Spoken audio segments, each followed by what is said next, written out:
Sebenarnya lebih bagus mana, lebih baik mana antara cuci tangan, memakai sabun, sama hand sanitizer. Dan ketika sembuh, masih ada kemungkinan berulang?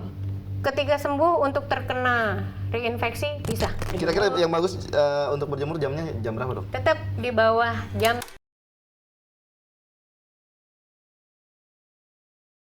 Salam sehat semuanya, saya dengan Dr. Rizky dari Asuransi Tugu Kresna Pratama. Di sini kita mau bahas terkait COVID-19 yang saat ini lagi menyebar di seluruh Indonesia. Kita harap segera berhenti. Nah, saya ditemani oleh Dr. Astrid. Ya, halo, saya Dr. Astrid Indah Prameswari, spesialis paru. Kalau kita bicara COVID-19 ini virus yang luar biasa nih menurut saya. Karena sebelumnya kita juga sempat ada SARS, ya, flu burung juga H5N1. Tapi nggak se-booming ini gitu.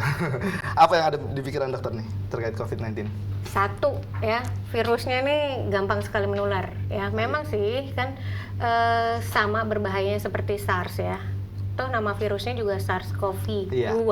Jadi ini yang adiknya si SARS-CoV tapi lebih menular ya. Apa yang bikin kira-kira penularannya lebih cepat?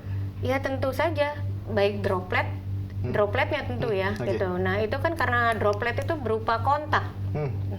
Itu yang membuat penyebarannya sangat cepat. Penularannya mudah ya. Tapi untuk mendeteksinya susah. Ketika orang batuk gitu, Dok ya. Ini virus ini akan keluar, tapi belum ada inangnya. Masih bisa hidup itu? Masih bisa bertahan. Di udara? Satu lagi, penularan tuh yang pasti secara droplet. Kalau dianggap sebagai penularan udara bisa, tapi dengan karena dia menempel, si virus ini menempel di dropletnya atau medianya ya. Ada inangnya. Iya, jadi itu sebabnya kenapa harus ada social distancing kan, jaga jarak lah 1-2 meter. Nah, begitu dia batuk, itu dia hanya menyebar di udara sekitar. Itu enggak yang langsung dia batuk bertebaran kemana-mana, enggak. Gitu. Jadi sekitar 1-2 meter dari sumbernya ini. Jadi kalau misalkan begitu kita ada yang batuk, baru lewat, nah dia bisa. Bisa saja kemungkinan untuk menghirup itu bisa. Sebenarnya lebih bagus mana, lebih baik mana antara cuci tangan, memakai sabun, sama hand sanitizer? Gini, kalau hand sanitizer, asal kandungannya dia mengandung alkohol, ya, itu bisa kita gunakan. Gitu. Jadi bukan hand sanitizer yang dibuat asal-asalan ya untuk melembabkan atau apa. Jadi untuk penggunaan hand sanitizer aja kan kita ada minimal.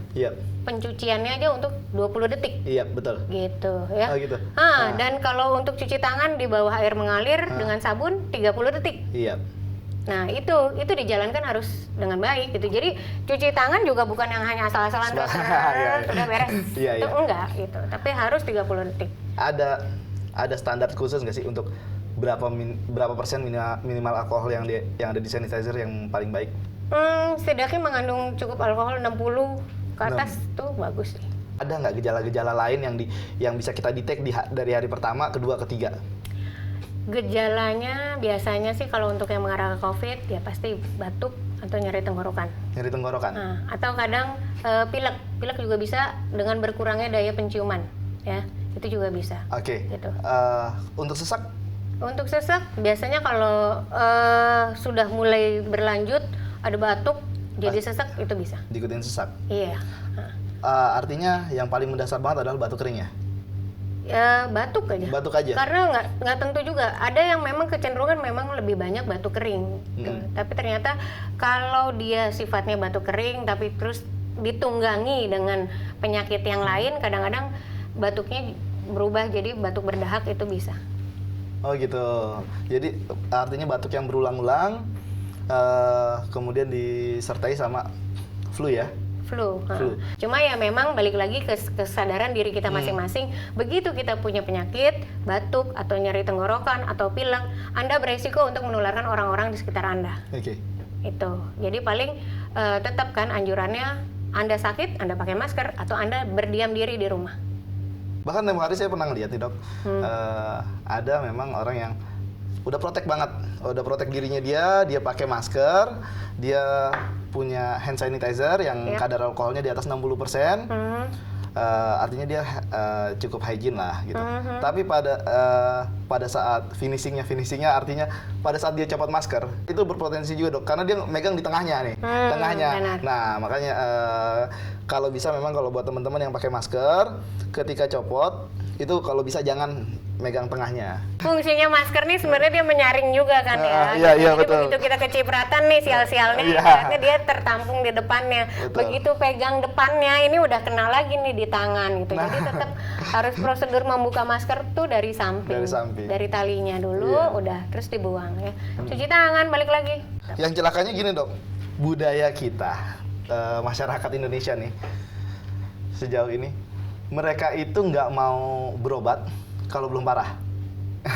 Ya. Nah itu, jadi menurut saya itu yang sedikit agak membuat penyebarannya semakin meningkat dok ya. Apalagi kalau misalkan dalam lingkungan sudah ada yang menderita COVID ya, atau sebagai suspek COVID.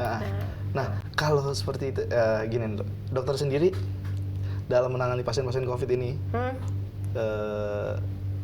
itu gimana? Karena dokter juga harus memprotek diri sendiri kan? Benar. Itu kira-kira gimana? Dan lingkungan keluarga seperti apa gitu? Jadi kalau saya satu ya, kalau saat menangani pasien yang pasti adalah APD-nya harus lengkap. Ya, itu alat perang saya ini. Selain APD, ya saya juga harus menjaga stamina saya dengan baik. Pasti itu minum vitamin dan saya paksakan untuk tidur. Ya saya usahakan itu. Jadi begitu nyampe pun saya setelah bersihkan diri, mandi aja bisa berkali-kali jadinya. Ya. Saya langsung tidur karena stamina saya harus kuat. Stamina saya harus bagus. Itu. Yang WFH dari rumah itu jangan dibuat begadang. Jangan dibuat begadang. Itu Anda harus menjaga stamina Anda agar tetap bagus ya, istirahatnya cukup ya, tidurlah 8 jam gitu. Selalu itu kan anjurannya gitu. Jadi kalau ngomongin vitamin dok, Ya. itu sebenarnya vitaminnya yang bagus untuk menangkal ini, karena ini kan belum ada obatnya ya. Benar. Belum ada obatnya dan belum ada vaksinnya. Kira-kira vitamin yang bagus untuk menangkal ini tuh? Ya biasanya balik lagi sih untuk yang meningkatkan daya tahan tubuh ya, terutama vitamin C, vitamin D, D3 atau vitamin E. Vitamin E. Itu juga bisa kan, dia sifatnya antioksidan. Kira-kira yang bagus untuk berjemur jamnya jam berapa dok? Tetap di bawah jam 9 jam 10. Di bawah jam 9 jam 10. Kalau di atas dari situ matang nanti ya. Gosong. Iya. Bisa menyebabkan ke arah cancer malah nanti. Jadi kemudian memang untuk vitamin memang yang saat ini dianjurkan karena COVID-19 ini belum ada obat yang spesifiknya dan belum ada vaksinnya juga. Memang vitamin C, vitamin D, atau vitamin E tadi yang dikatakan dokter Astri, atau mungkin bisa juga untuk berjemur ya dok ya? Iya, untuk berjemur sendiri itu kan dia untuk menangkap vitamin D-nya sebenarnya. Ya. Oke dok, lanjut terkait COVID ini, menurut dokter prediksinya kira-kira kapan bisa berakhir dok? Aduh, kalau tidak kita putuskan penularan tentunya susah ya. Iya. Nah, karena yaitu ibaratnya saya terkena COVID nih sekarang ya, itu bisa bertahan di saya ya lebih kurang misalkan 30 hari ya. 30 hari saya di hari ke-30 mungkin, atau daya penularannya sih biasanya udah enggak ya. Cuma ada yang tertular dari saya baru menimbulkan gejala 2 minggu kemudian atau 1 minggu kemudian. Nah, sama tuh nanti dia juga begitu bertahan bisa sampai 30 hari atau 15 hari dia menularkan lagi orang lain. Jadi kalau itu daya penularannya tidak kita putuskan, ya itu akan terus berputar terus. Jadi kalau untuk soal prediksi sulit sekali diputuskan ya, dikatakan sekian sampai bulan Mei, sampai bulan Juni tidak bisa selama perlakuan kita masih tidak membatasi diri dengan baik. Dan ketika sembuh masih ada kemungkinan berulang? Ketika sembuh untuk terkena reinfeksi bisa. Dan kira-kira impact-nya untuk infeksi yang kedua, paparan yang kedua itu lebih Jauh lebih menyeramkan Sampai atau- saat ini sih belum ada datanya ya, Belum ada lebih datanya. berat atau tidak, tapi ya bayangkan aja, Anda sebulan sakit, kemudian sebulan lagi sakit, Betul. bagaimana baik keluarga ataupun apa produktivitas Anda juga pasti terganggu ya. Iya. Nah, kalau misalkan di lingkungan kita, baik keluarga ataupun tetangga-tetangga, udah ada yang dinyatakan positif nih COVID-19, kita harus gimana sih, Dok? Jaga diri. Jaga diri kita sendiri ya bukan berarti kita harus jaga jarak dengan penderita itu pasti ya. Tapi bukan berarti kita harus menghakimi dia untuk pergi dari wilayah kita, itu tidak ya. Iya. Saya rasa enggak deh. Bayangkan pada saat itu terjadi pada keluarga Anda harus bagaimana ya. Jadi bagaimanapun juga kita harus memproteksi atau membatasi diri kita. Kira-kira menurut dokter paling pas itu pemeriksaan apa sih, Dok? Kalau untuk standarnya adalah memang pemeriksaan darah dan foto toraks ya. Darah dan foto standarnya, toraks. standarnya. Ya memang bakunya pasti nanti ada pemeriksaan swab. Swab ya, ngambil dahaknya ya. Ya, usapan dari orofaring ya, daerah saluran nafas atas. Dan itu ada di Rumah Sakit Premier. Di Rumah Sakit Premier kita lakukan ya. Ya jadi untuk kasus-kasus pasien yang memang rawat inap ya, yang suspek Iya. gitu. Oke, itu dilakukan terus. Dilakukan. Itu tiap hari dilakukan? Tergantung case-nya ya. Jadi kalau misalkan memang suspek ya kita lakukan. Oke. Gitu. Oke, kemarin juga sempat booming juga, Dok, kasus perawat yang diusir sama ibu kosannya. Benar. Jadi saat ini masyarakat ini kalau tahu orang bekerja di rumah sakit, khawatirnya boleh sih khawatir, cuman agak berlebihan gitu. Jadi dia memblokade lingkungannya untuk tenaga medis ini pulang ke rumah. Nah, dengar hal-hal yang seperti itu menurut dokter gimana sih? Apa yang bisa dihimbau buat masyarakat ini karena ketakutannya terlalu berlebihan, Dok? Iya, ya memang pemikiran seperti itu memang susah ya, kita nggak bisa menghindari, memang pasti ada aja yang seperti itu berpikirnya.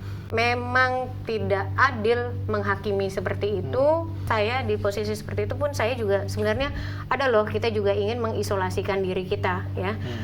Dalam arti kata saya juga tidak ingin membawa virus, kalaupun saya memang benar terjangkit yang tanpa gejala, ya, saya juga tidak ingin membawa virus itu ke keluarga saya, gitu. Jadi saya pun juga akan lebih berhati-hati, gitu. Hati-hatinya baik dari sebelum keluar dari rumah sakit sampai masuk rumah pun itu juga saya sangat berhati-hati. Jadi untuk tenaga-tenaga medis pun juga saya rasa menjalankan pola seperti itu karena mereka sendiri juga tentunya juga tidak ingin membawa masalah ke rumah. Paling ya menjaga social distancing. Ya. Untuk dokter sendiri kira-kira apa nih, Dok, pesan yang buat disampaikan ke teman-teman? Tetap kalau saya kalau sudah ada perusahaan atau kebijakan yang meminta untuk WFA, patuhilah. Kita harus sama-sama di sini memutus rantainya minimal dari diri kita sendiri dulu.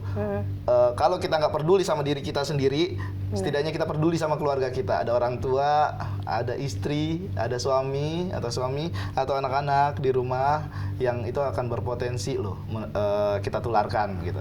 Jadi WFH itu kerja di rumah ya, Dok ya, bukan di mana-mana. Jadi bukan jalan-jalan juga karena memang kondisinya kita pemerintah mengadakan WFH ini, tapi ternyata banyak yang dipakai kesempatannya untuk berjalan-jalan gitu. Jadi bahkan minggu-minggu ini malah udah mulai ramai lagi nih jalanan. Benar. Nah makanya jadi saya minta tolong buat teman-teman semuanya di sini.